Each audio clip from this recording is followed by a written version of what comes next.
I'm looking into area of sustainable asset management. We're looking into renewable energy, energy efficiency, and also infrastructure management. So how the IR 4.0 would be impacting into my industry? There are two ways. The first way is on the liberalization of the energy sector, because in the past, energy sector typically in Malaysia are being monopolized. But now we are looking into a large-scale solar solution, rooftop solution, where basically now everybody of us can be an independent power producer. On the second aspect, the areas that would be impacting on us is on Internet of Things.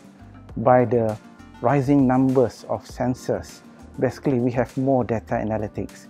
And with more data analytics, we can move from preventive maintenance to predictive maintenance. For example, in my utility and energy sector, instead of basically consume the power from TNB through the solar application, we can look into measure our solar generation from the roofs, and at the end of the day, we can apply the blockchains to sell back the energy even to the main grid line.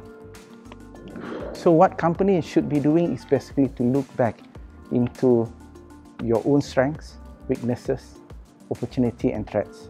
For example, in my company, we really have to look back because IR 4.0 with its 11 pillars basically are asking us to go back to the drawing boards. You have to see now whether the industry that you are in, is it really a brownfield industry, or you should be looking into the 11 pillars so that we can move into the greenfield industry.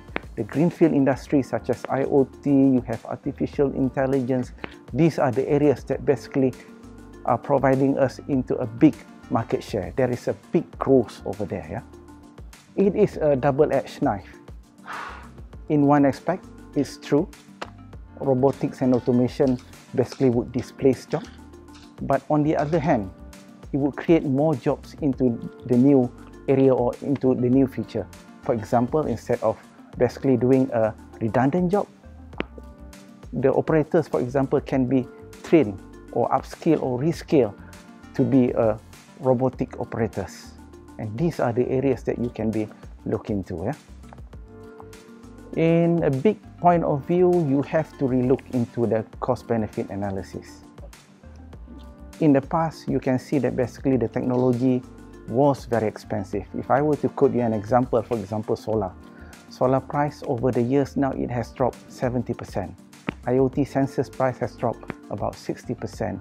And basically now, and even on robotics now, the price has tremendously dropped. Instead of having a return of investment of about 11 years now, you can have a robotic automation being applied to your factory, and the ROI would be somewhere between 2 years. So it is more affordable now, but what I would suggest you as an SME and as an organization basically to look into the cost-benefit analysis, work into a small proof of concept or test bed, and after that you proliferate. Definitely, you can convince your management to go into higher digitization. Yeah.